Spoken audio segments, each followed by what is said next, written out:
한 가지 이야기로 말씀을 나누려고 합니다. 어느 날 한 신사가 아주 가난하게 사는 가정을 방문을 했습니다. 가난한 집에 방문을 했어요. 그 집 벽에 가서 보니까 벽에다가 돈이 걸려져 있는 거예요. 네, 프랑스라서 1000프랑이 걸려져 있었습니다. 수표가 붙여 있는 거예요. 프랑스에는요 5프랑짜리도 동전이 있어요. 그런데 1000프랑이 지금 수표로 붙어 있는 겁니다. 아주 예전이에요. 지금이면 유로가 붙어 있겠죠. 프랑에서 유로로 2002년도에 싹 바꿔놨습니다. 그래서 예전이라서 오래전 일이라서 1000프랑이면 꽤 큰 액수였어요. 그런데 그 가난한 집에서 1000프랑짜리 그 수표를 벽에다가 붙여놓은 거예요. 이 모습을 보고 좀 의아하게 여긴 신사가 물어봤습니다. 왜 이 수표를 여기다 붙여놨냐고. 그러자 그 가난한 부부가 이렇게 대답을 했습니다. 몇 달 전에 부상당한 군인이 있어가지고 집에 모셔다가 잘 돌보아 주었는데 그 군인이 죽기 전에 우리에게 2000프랑을 남겨주었습니다. 그 군인을 기억할 수 있는 좋은 기념물이 2000프랑인 것 같아서 이 2000프랑을 벽에다가 붙여 놓았습니다. 라고 이 대답을 했습니다. 군인이 수표를 준 이유가 뭘까요? 군인이 수표를 준 이유는 자신의 몸을 치유하기 위해서, 돌보기 위해서 수고하고 애쓴 그 모습이 너무나도 고맙잖아요. 그 고마운 마음에 이 수표를 현금으로 바꿔서 좀 이 가난한 집에 재정적인 도움이 되라고 그래서 주었던 것이 아닙니까? 근데 그 가정은 경제적으로 가난한 가정인데도 불구하고 이 1000프랑의 수표를 그저 기념물로만 활용하고 있다는 거죠. 우리가 부활절을 지나면서 부활신앙, 부활에 대한 소망도 함께 나누는데요. 이것도 마찬가지입니다. 부활신앙, 부활소망을 벽에다 붙여두듯이 그저 기념물로 여기고 화석화하고 종교화해서 부활절에 백합이나 계란만 떠올리면 아주 곤란하다는 거죠. 이런 절기를 종교화시킨 분들이 굉장히 많습니다. 고난주일이면, 고난주간이면 절대 어디도 안 나가. 부활주일이면 하나님 주님 앞에 감사와 찬양의 예배를 드려요. 그리고 난 다음에 그 부활주일은 이제 끝. 이후부터는 전혀 사실 신경 안 써요. 전혀 어떤 감흥도 없고 어떤 마음도 없어요. 언제까지요? 성령 강림주일이 올 때까지. 그 사이까지는 아무것도 없어요. 이게 바로 기념물로 여기는 겁니다. 화석화하고 종교화한 것입니다. 예수님의 부활을 내가 아는 데서, 내가 소유한 데서 만족해서는 안 된다는 거죠. 이것을 내 삶에 적용을 해서 실생활에서 사용을 해야 된다는 겁니다. 주님의 부활이 그냥 부활절, 계란 먹는 날, 할렐루야. 우리 전사님이 또 맛있는 계란을 사오셨으니 우리 이 계란을 맛있게 먹고 행복하게 누리며 살자 하고 끝나면 안 된다는 겁니다. 내 삶에 그 예수님의 부활의 능력이 나타나야 된다는 거죠. 내 삶에 예수님의 그 부활의 권능이 나타나야 된다는 말입니다. 주님은 죽은 나사로를 살리시면서 뭐라고 말씀하십니까? 에고 에이미라는 말을 했습니다. 에고 에이미, 나는 부활이요 나는 생명이다 라고 말씀하셨습니다. 헬라어를 영어로 바꿔서 표현하면요, 에고 에이미는 그냥 I am으로 표현할 수 있습니다. I am. 근데 요한복음에 예수님께서 말씀하신 에고 에이미는요, 단순히 그냥 I am으로만 바꿔 표현하기에는 한 가지 의미가 더 들어가 있는 거예요.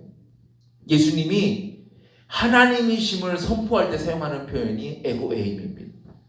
그래서 에고 에이미가 여러 번 나옵니다.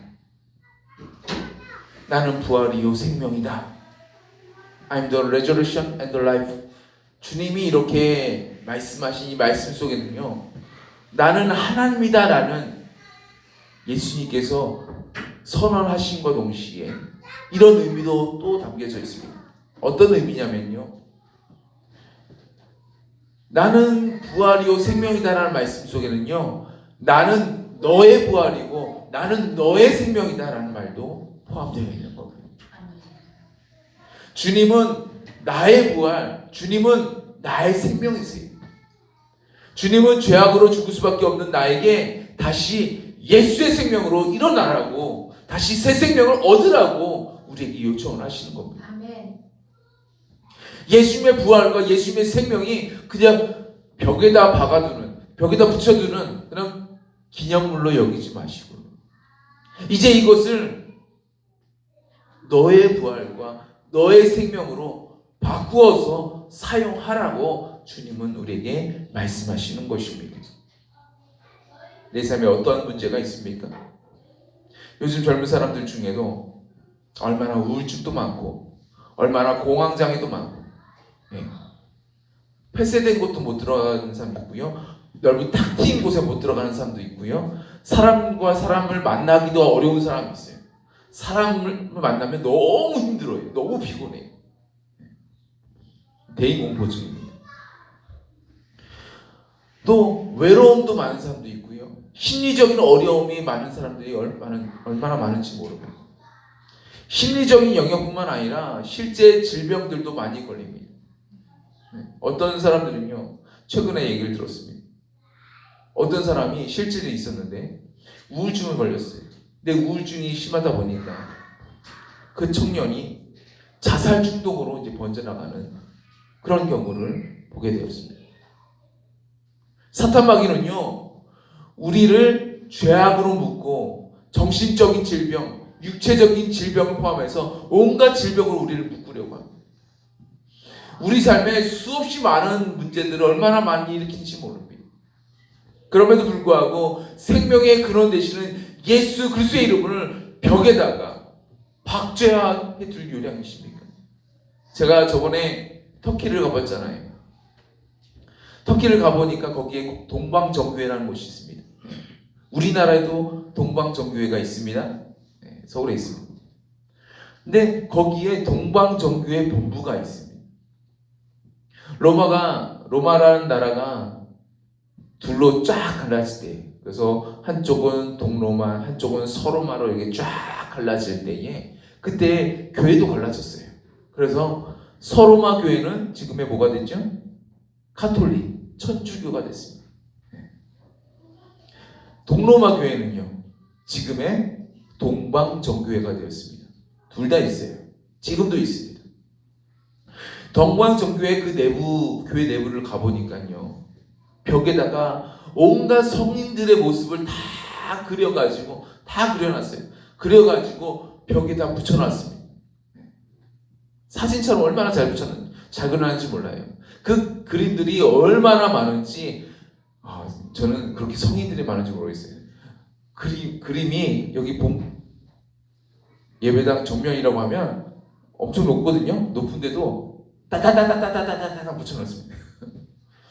네. 100개가 넘는 것 같아요. 그림만 엄청나게 많이 붙여놨습니다. 그림이 얼마나 많은지 제가 보기엔 교회가 아니라 미술관 같았습니다. 여기는 인물화 중심으로 붙여놓는 미술관. 로비에도 그림이 붙여져 있고, 예배당 옆면에도 붙여져 있고, 예배당 뒷면에도 붙여져 있고, 예배당 전면에도 얼마나 많이 붙여져 있는지.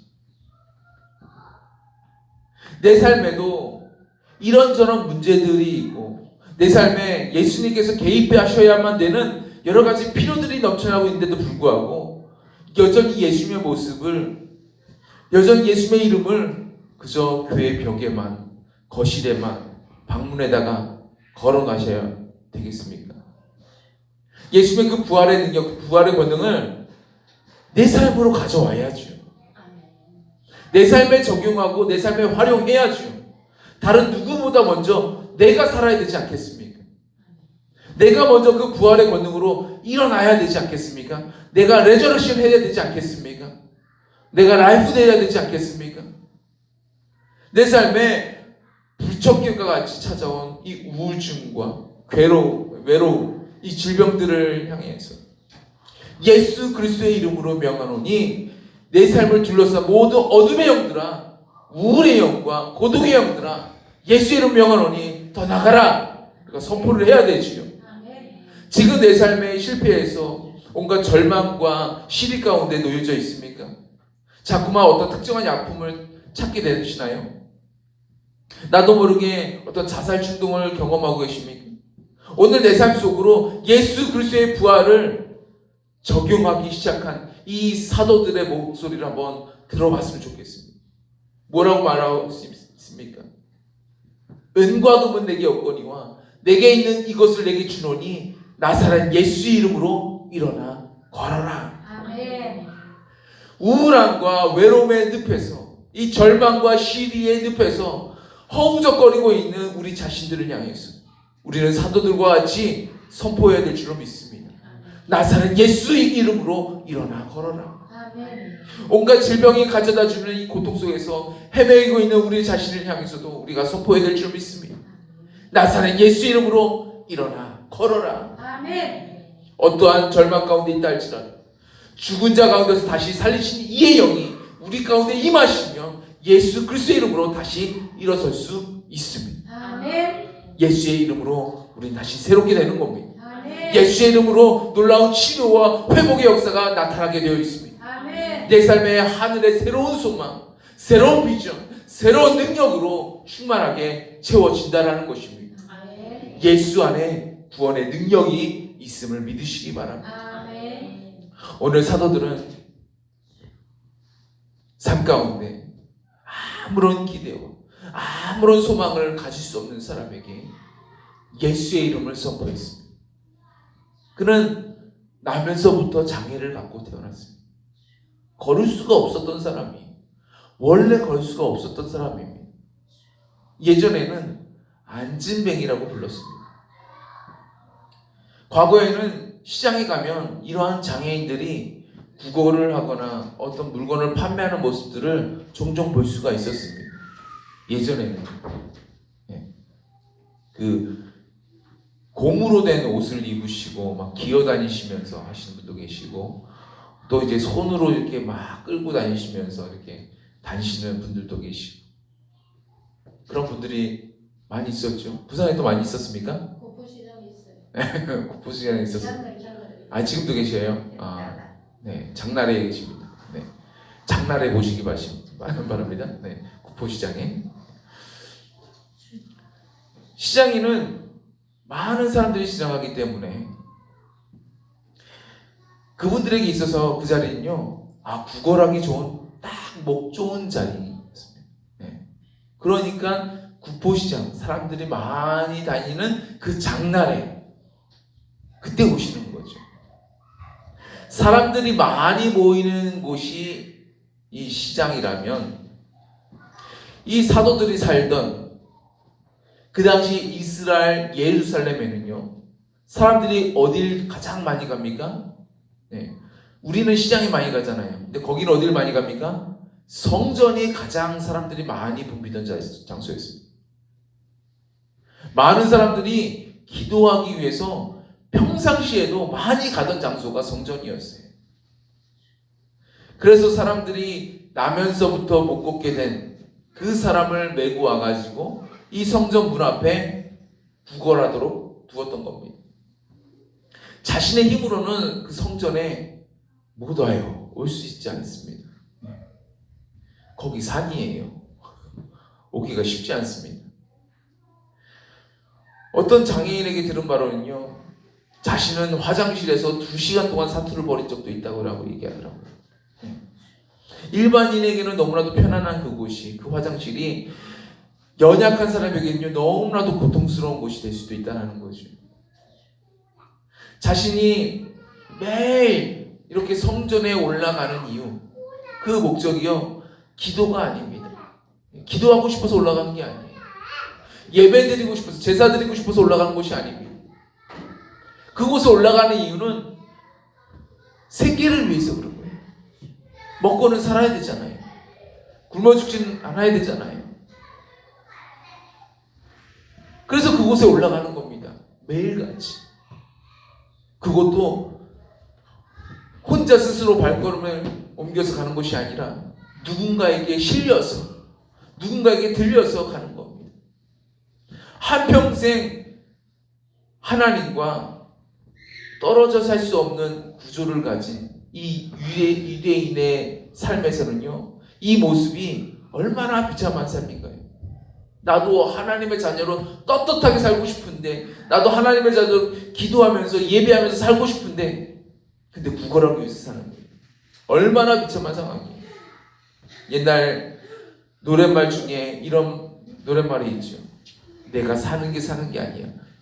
네. 이 사람은요, 부끄럽고 염치 없다 못해 그냥 삶에 어떤 일말의 기대와 소망이 전혀 없는, 희망이 없는 절망의 연속성 가운데 놓여져 있는 겁니다. 그러나 이 사도들이 외치는 예수의 이름으로 일어나 걸어라 할 때에 예수의 생명이, 예수의 부활이 그 절망 가운데 놓여진 그 사람에게, 나에게 들어오기 시작하니까 어떤 일이 벌어집니까? 그가 발목에 힘을 얻고, 발에 힘을 얻고, 이제는 발과 발목에 힘이 없었는데 발과 발목에 힘을 얻고 이제는 뛰어서서 걸으면서 이제는 성전 안으로, 미문 안으로 찬송하며 들어갈 수가 있게 되었습니다. 그 전에 들어갈 수 있었습니까? 없었습니다. 장애를 가진 사람은 못 들어갑니다. 그런데 이제는 들어갈 수 있었습니다. 찬송하며 들어가는 겁니다. 얼마나 마음 깊숙이 찬송이 우러나 나올까요? 예수의 이름으로, 그 부활의 능력으로 그 사람의 육체가, 그 사람의 인생이, 그 사람의 마음이, 그 사람의 전 인격이 이제 새롭게 변화가 된 것입니다. 오늘 이러한 놀라운 변화가 저와 여러분의 삶에 임하시기를 주의 이름으로 축복합니다. 아멘. 내 삶에 주의 부활이, 주의 생명이 적용되기를 바랍니다. 예수님은 나는 부활이요 나는 생명이라 말씀하셨어요. 이 말 뜻은 나는 너의 부활이야, 나는 너의 생명이야 라는 말씀인 거예요. 내가 부활한 것도 너를 위함이고, 내가 나에게 생명이 있는 것도 너를 위함이라는 그 말입니다. 제가 말씀드렸잖아요. 언약 안에서는 모든 것이 교환이 되어집니다. 언약 관계 안에서 교환이 되어집니다. 언약 관계가 아니면 교환되지 않습니다. 언약 관계 안에서만 교환이 이루어집니다. 마치 언약 안에서 다윗이 가졌던 무기, 그리고 요나단이 가졌던 무기가 서로 교환이 일어났던 것처럼 교환이 일어나는 거예요. 다윗에게 무슨 좋은 무기가 있었습니까? 아니요. 다윗은 그저 목동에 불과했습니다. 힘없는 목동이었습니다. 가난한 목동이었습니다. 그 목동에게 무슨 귀한 그 당시 칼이 얼마나 귀한데요. 그 당시에는요, 사울과 요나단 외에는 무기가 없을 정도로 철이 귀했던 시대입니다. 그런데 다윗 목동이 어떻게 그 귀한 칼을 들고 있었습니까? 없어요. 그럼에도 요나단은요, 언약의 당사자인 이 다윗에게 자신의 갑옷을 내어주고 자신의 칼 같은 이 무기들을 내어주지 않았습니까? 예수님은 자신의 피로 맺은 그 십자가 언약으로 우리에게 무엇을 내어주셨습니까? 예수 생명, 예수 부활을 우리 가운데 내어주시는 거예요. 우리에게 부활의 능력이 있습니까? 생명의 능력이 있습니까? 없습니다. 우리에게는 없어요. 그런데 주님이 내어주시는 거예요. 예수 생명, 예수 부활로 이제 살아. 이제 새롭게 변화돼. 이제 너의 삶 가운데 사망이 무너졌어. 더 이상 이제 사망이 너의 삶을 주장하지 못해. 주님이 이렇게 역사하시는 겁니다. 뿐만 아니라 우리는 언약의 당사자인 예수 그리스도의 이름으로 외칠 수 있는 권리가 주어졌습니다. 전에는 없었어요. 권리가 어디 있습니까? 주님한테 왕 대신 주님 앞에 우리가 주님 보좌 앞에 담대히 나아가서 주님 우리를 구원해 주세요 어떻게 얘기할 수 있습니까? 할 수가 없는 거예요. 영적인 처지가 아니었습니다. 우리는 주님의 보좌 앞에 함부로 나아갈 수도 없는 존재였습니다. 그런데 예수님께서 그 십자가의 피로 말미암아 우리와 십자가 언약을 맺어 주시니까요. 이제 언약을 맺은 당사자들 가운데는요, 서로를 보호해 주어야 할 의무가 생기게 되었던 것입니다. 그래서 예수님의 보혈은 우리를 죄와 사망의 권세에서 해방시키시는 능력도 있으시고, 또 우리가 주님을 외치고 주님의 보혈을 외칠 때에 주님은 우리에게 새 생명과 새 은혜와 새로운 힘을 부어주시게 되는 것입니다. 아멘. 오늘 사도들은 이 언약의 근거에서 그 힘과 그 권능을 지금 그 사람에게, 안진뱅이 그 사람에게 사용했던 것입니다. 언약 가운데서 사용했던 겁니다. 그래서 오늘 사도들은 놀라운 기적의 현장을 목격하고 마음이 활짝 열린 수많은 유대인들을 향해서 이제 그들 가운데 말씀으로 가르치기 시작했습니다.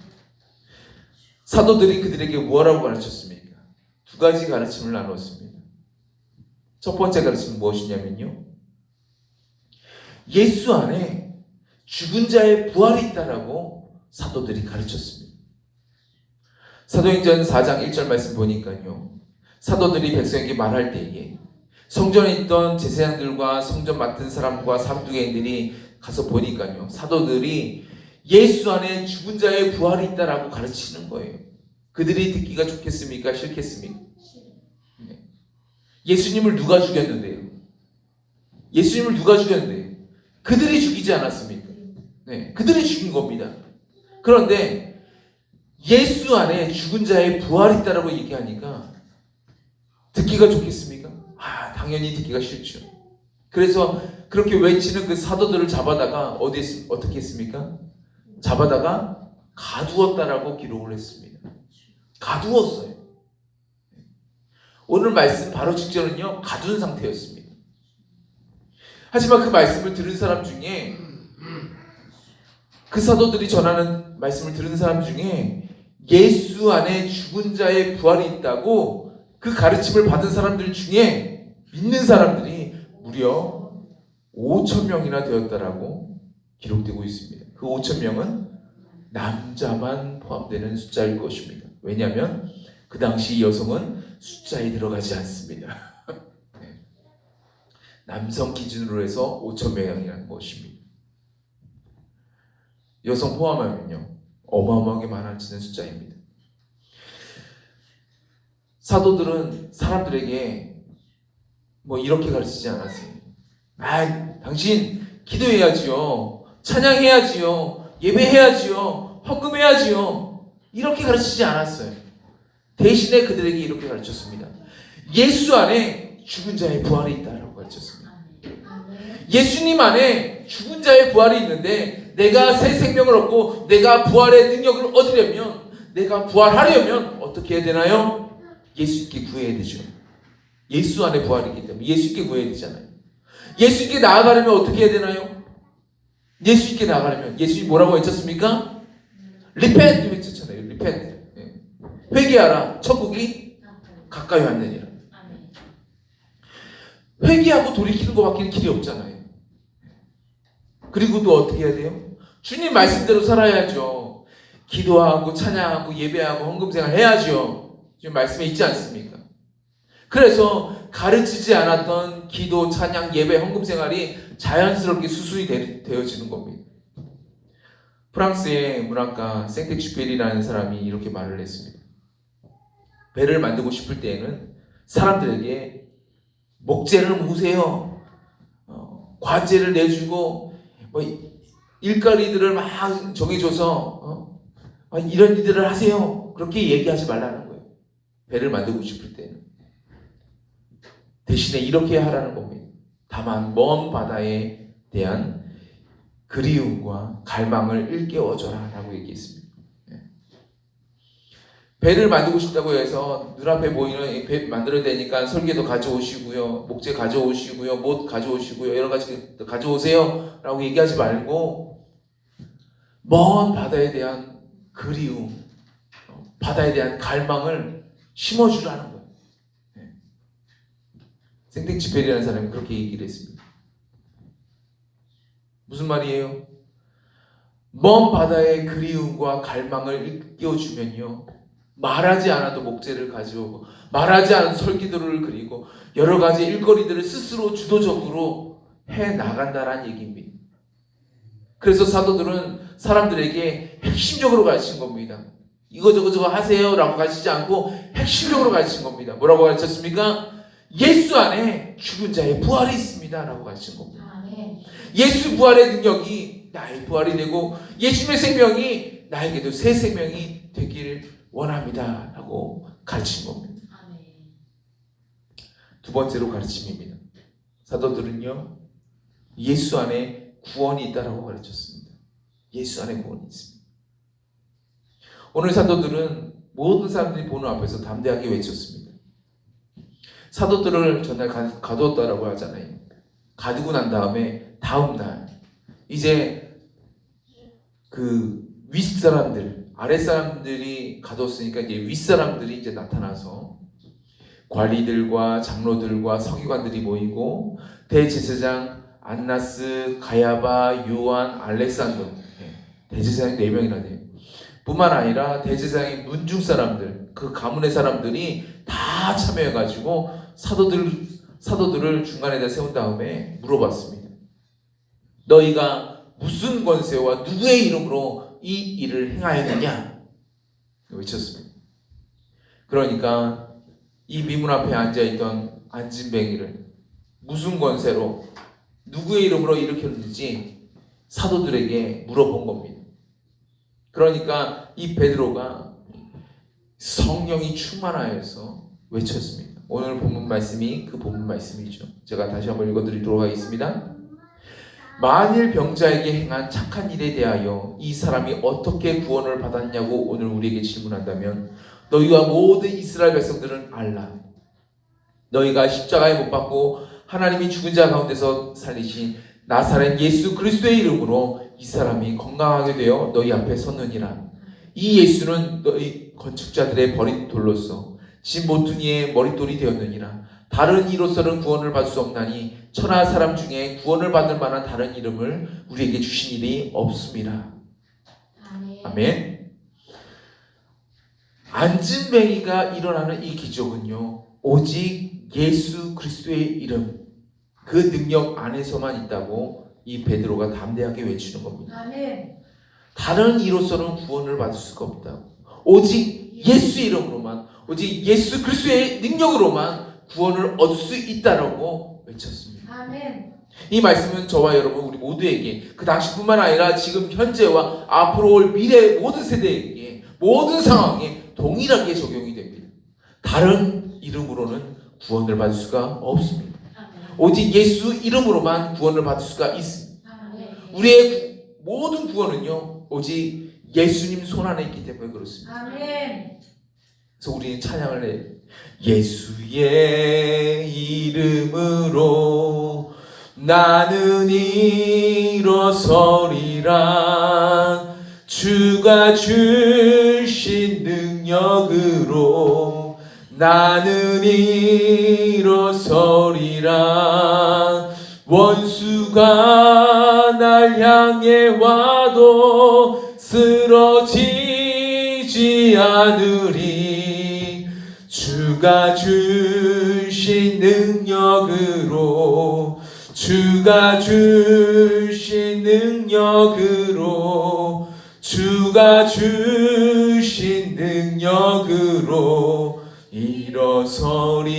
일어서리. 할렐루야. 아멘. 제가 왜 불러드렸을까요? 이따가 찬양하실 때 열심히 찬양하시라고 혹시 모르실까봐 먼저 불러드렸습니다. 주님이 구원자가 되시기에 우리를 구원하십니다. 우리만 구원하시나요? 아니요. 주님은 다른 사람들도 사단의 공격 속에 놓여있는 그 사람들도 주님이 구원하실 수가 있습니다. 아멘. 예수님의 이름은요, 우리의 영적인 공격과 영적인 방어 모든 것 가운데 강력한 무기가 된다는 거죠. 아멘. 제가 아이들과 부산에 있는 유엔공원 아시죠? 유엔공원을요, 몰라요. 제가 가본 적이 없어서 잘 몰라요. 그리고 잘 알아보지도 않고 그냥 무작정 애들이 공원 가고 싶다고 해가지고 공원을 갔습니다. 가서 유엔공원이 있어가지고 이제 내려서 차에서 내려서 무작정 아이들과 한 바퀴를 돌았습니다. 바깥으로 한 바퀴요. 안에 들어가진 않고 바깥으로 한 바퀴를 돌았습니다. 길을 몰라가지고 그냥 가다 보니까 이상하게 박물관이 나오네요. 길을 몰라가지고 가다 보니까 이제 밖으로 이렇게 돌다 보니까 가다 보니 어르신들이 이곳저곳에서 장기를 두고 계시더라고요. 장기를 두고 계시더라고요. 장이야, 멍이야, 하고 계시더라고요. 장기는 중국의 초안전을 배경으로 하고 있잖아요. 우리나라에서 이 프로 장기로 우승까지 하신 분, 일반적인 수준이 아니죠.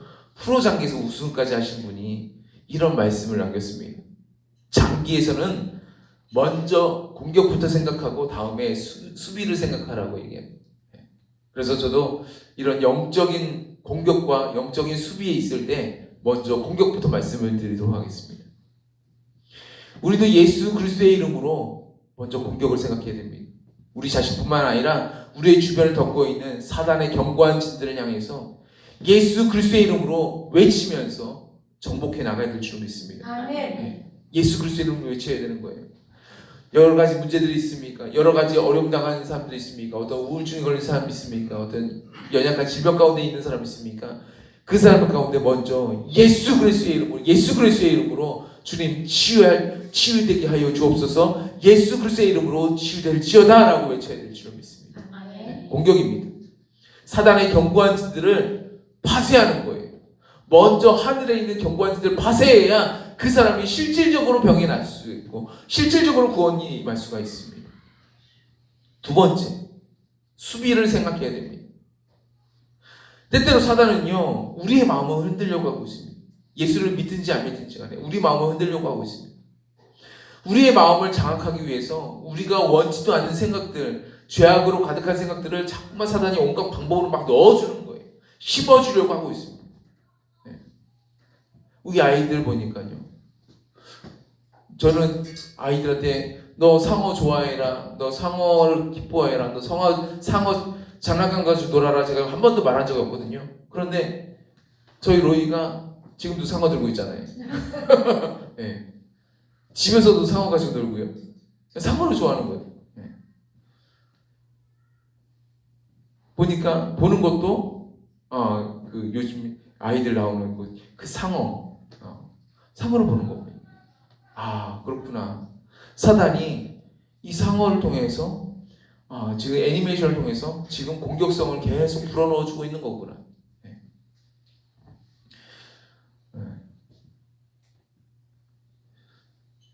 사단은요, 이렇게 우리가 알게 모르게 계속적으로 공격을 하고 있습니다. 그렇기 때문에 우리가 어떻게 해야 됩니까? 사단이 우리에게 원치도 않은 생각들, 마음을 주고 있기 때문에 우리는요, 그 사단이 공격할 때에 우리의 생각을 먼저 주님 앞에 내어드려야 되는 겁니다. 예수님 앞에 먼저 내어드려야 됩니다. 예수님, 이 시간 예수 그리스도의 이름으로 주님, 이 시간 내 머리에 있는 모든 생각들, 모든 마음을 올려드립니다. 주님 받아 주옵소서. 그러면요, 주님의 성령께서 우리 생각 가운데 임재하여 주셔서 우리의 생각을 다스려 주시기 시작하십니다. 특히 우리가 오랜 시간을 두고 날마다 기도하고 우리의 생각을 자꾸만 단련시켜요. 계속 기도할 때 딴 생각하는 게 아니잖아요. 기도할 때 누구 생각합니까? 기도할 때에 그 식사 생각하고 기도할 때 다른 거 생각하시면요, 그거는 기도가 아니라 다른 거죠. 진짜 기도는 하나님 생각하는 게 기도잖아요. 그렇죠? 기도할 때에 날마다 하나님 앞에 우리의 생각을 올려드리고 하나님의 생각을 받고 이렇게 계속 생각의 훈련을 한다면, 생각을 단련시킨다면 주님은 더더욱 우리의 생각을 보호해 주시게 되는 것입니다. 그래서 저와 여러분 모두가 마음속으로 늘 기도하는 훈련 늘 하시기 바랍니다. 아멘. 네. 말씀을 준비하면서 마지막으로 성령께서 주시는 말씀을 이 시간 선포하고 말씀을 맺고자 합니다. 성령께서 말씀 준비할 때 이사야 60장 1절부터 3절까지의 말씀을 마음에 주셨습니다. 이 말씀을 읽어드리도록 하겠습니다. 일어나라, 빛을 발하라. 이는 내 빛이 이르렀고 여호와의 영광이 내 위에 임하였음이니라. 보라, 어두움이 땅을 덮을 것이며 캄캄함이 만민을 가리우려니와 오직 여호와께서 내 위에 임하실 것이며 그 영광이 내 위에 나타나리니 열방은 내 빛으로 열왕은 내 비추는 내 광명으로 나아오리라. 아멘. 우리가 예수 그리스도의 이름으로 외칠 때에 놀라운 빛을 발하게 될 줄로 믿습니다. 아멘.